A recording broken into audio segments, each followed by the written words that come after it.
Sunan Kalijaga adalah salah satu ulama Wali Songo yang dikenal paling luas pengaruh dan cakupan dakwahnya di tanah Jawa. Sejarah hidup Sunan Kalijaga tidak semulus yang dibayangkan. Sebelum menjadi pendakwah, ia adalah Bromo Cora alias penjahat. Riwayat kehidupan Sunan Kalijaga melintas batas era kerajaan di Jawa yang silih berganti. Ia menyaksikan perubahan sejak masa akhir kerajaan Majapahit, lalu Kesultanan Demak, Kesultanan Pajang, hingga awal Kesultanan Mataram Islam. Dilahirkan dengan nama Raden Said pada sekitar 1450 Masehi, Sunan Kalijaga merupakan putra Tumenggung Wilatikta, Bupati Tuban. Di masa mudanya, Raden Said dikenal dengan remaja nakal yang suka berjudi, minum minuman keras, mencuri, dan melakukan banyak perbuatan tercela. Hal ini membuat ayahnya yang merupakan bangsawan dan penguasa Tuban malu memiliki anak berandalan. Akibatnya, Raden Said diusir dari rumah oleh orang tuanya. Kenakalan Raden Said justru menjadi-jadi. Ia menjadi Bromo Cora alias penjahat. Kerjaannya membuat onar dan kerusuhan, bahkan konon Raden Said pernah menghabisi nyawa orang. Dalam buku Sejarah Kebudayaan Islam, 2020, yang ditulis Suhailit, ketika Raden Said merampok dan merampas harta orang-orang, ia dikenal dengan julukan Lokajaya, yang artinya adalah penguasa wilayah. Suatu waktu, Raden Said kena batunya. Orang yang akan dirampoknya adalah Sunan Bonang. Karena pengaruh Sunan Bonang itulah, Raden Said akhirnya sadar dan bertobat, serta tidak lagi merampas harta dan melakukan perbuatan tercela. Sunan Bonang kemudian menjadi guru spiritual Raden Said. Selain belajar Islam kepada Sunan Bonang, Raden Said juga menekuni kesusastraan Jawa dan belajar mendalang. Kelak, pengetahuan seni dan budayanya inilah yang dijadikan sarana dakwah Islam oleh Sunan Kalijaga sehingga diterima oleh masyarakat setempat.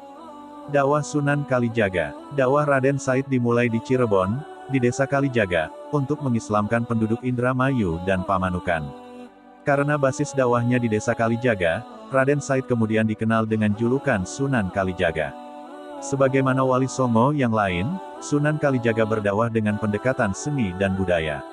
Ia amat mahir mendalang dan menggelar pertunjukan wayang. Sebagai dalang, ia dikenal dengan julukan Ki Dalang Sidabrangti, Ki Dalang Bengkok, Ki Dalang Kumendung, atau Ki Unehan. Berbeda dengan pertunjukan wayang lainnya, Sunan Kalijaga tidak mematok tarif bagi yang ingin menyaksikan pertunjukan beliau, melainkan cukup dengan menyebut kalimosodo atau 2 kalimat syahadat sebagai tiket masuknya. Dengan begitu, orang-orang yang menyaksikan pertunjukan wayang Sunan Kalijaga sudah masuk Islam. Berkat kelihayan Sunan Kalijaga berbaur, lambat laun masyarakat setempat mengenal Islam pelan-pelan dan mulai menjalankan syariat Islam. Dalam pertunjukannya, terdapat banyak lakon digubah Sunan Kalijaga yang diadaptasi dari naskah kuno, salah satu yang paling digemari adalah lakon Dewa Ruci, Layang Kalimasada, lakon Petruk Jadi Raja, dan lain sebagainya. Tidak hanya itu, Sunan Kalijaga juga menambahkan karakter-karakter baru seperti Punakawan yang terdiri atas Semar, Bagong, Petruk, dan Gareng.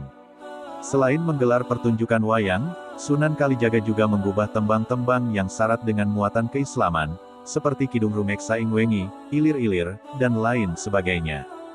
Dalam buku Atlas Wali Songo, 2016 Agus Sunyoto menuliskan bahwa selain sebagai dalang dan penggubah tembang, Sunan Kalijaga juga berkreasi sebagai seniman dan penari topeng, perancang pakaian, perajin alat-alat pertanian, hingga penasihat sultan dan kepala-kepala daerah di masa itu. Sunan Kalijaga disebutkan memiliki beberapa istri, antara lain Dewi Saroh, Syarifah atau Siti Zainab, dan Ratu Katno Kediri.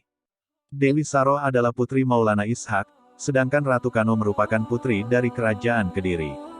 Mengenai Siti Zainab yang dinikahi Sunan Kalijaga, ada beberapa versi terkait sosok ini. Moh Faizal Harun melalui buku berjudul Tasawuf dan Tarekat, Sejarah Perk. Sunan Kalijaga adalah salah satu ulama Wali Songo yang dikenal paling luas pengaruh dan cakupan dakwahnya di tanah Jawa. Sejarah hidup Sunan Kalijaga tidak semulus yang dibayangkan. Sebelum menjadi pendakwah, ia adalah Bromo Cora alias penjahat. Riwayat kehidupan Sunan Kalijaga melintas batas era kerajaan di Jawa yang silih berganti.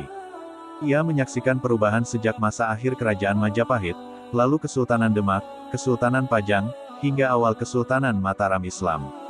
Dilahirkan dengan nama Raden Said pada sekitar 1450 Masehi, Sunan Kalijaga merupakan putra Tumenggung Wilatikta, Bupati Tuban. Di masa mudanya, Raden Said dikenal dengan remaja nakal yang suka berjudi, minum minuman keras, mencuri, dan melakukan banyak perbuatan tercela. Hal ini membuat ayahnya yang merupakan bangsawan dan penguasa Tuban malu memiliki anak berandalan. Akibatnya, Raden Said diusir dari rumah oleh orang tuanya. Kenakalan Raden Said justru menjadi-jadi. Ia menjadi bromocora alias penjahat. Kerjaannya membuat onar dan kerusuhan, bahkan konon Raden Said pernah menghabisi nyawa orang. Dalam buku Sejarah Kebudayaan Islam, 2020, yang ditulis Suhailid, ketika Raden Said merampok dan merampas harta orang-orang, ia dikenal dengan julukan Lokajaya, yang artinya adalah penguasa wilayah. Suatu waktu, Raden Said kena batunya, orang yang akan dirampoknya adalah Sunan Bonang. Karena pengaruh Sunan Bonang itulah, Raden Said akhirnya sadar dan bertobat, serta tidak lagi merampas harta dan melakukan perbuatan tercela. Sunan Bonang kemudian menjadi guru spiritual Raden Said. Selain belajar Islam kepada Sunan Bonang, Raden Said juga menekuni kesusastraan Jawa dan belajar mendalang. Kelak, pengetahuan seni dan budayanya inilah yang dijadikan sarana dakwah Islam oleh Sunan Kalijaga sehingga diterima oleh masyarakat setempat.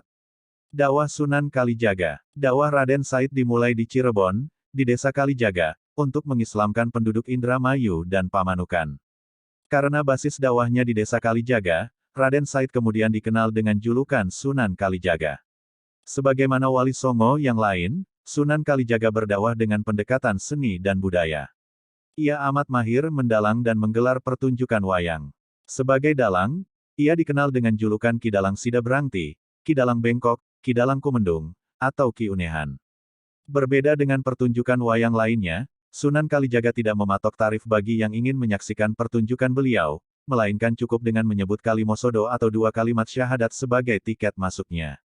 Dengan begitu, orang-orang yang menyaksikan pertunjukan wayang Sunan Kalijaga sudah masuk Islam. Berkat kelihayan Sunan Kalijaga berbaur, lambat laun masyarakat setempat mengenal Islam pelan-pelan dan mulai menjalankan syariat Islam. Dalam pertunjukannya, terdapat banyak lakon di gubah Sunan Kalijaga yang diadaptasi dari naskah kuno, salah satu yang paling digemari adalah lakon Dewa Ruci, Layang Kalimasada, lakon Petruk Jadi Raja, dan lain sebagainya. Tidak hanya itu, Sunan Kalijaga juga menambahkan karakter-karakter baru seperti Punakawan yang terdiri atas Semar, Bagong, Petruk, dan Gareng. Selain menggelar pertunjukan wayang, Sunan Kalijaga juga mengubah tembang-tembang yang syarat dengan muatan keislaman, seperti Kidung Rumeksa Ing Wengi, Ilir-Ilir, dan lain sebagainya.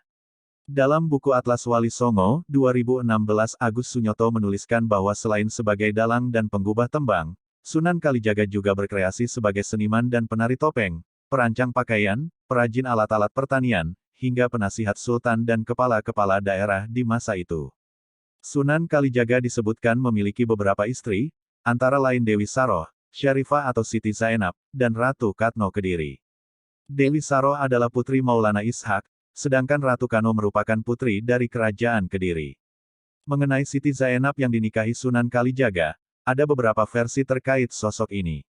Moh Faizal Harun melalui buku berjudul Tasawuf dan Tarekat, Sejarah Perk.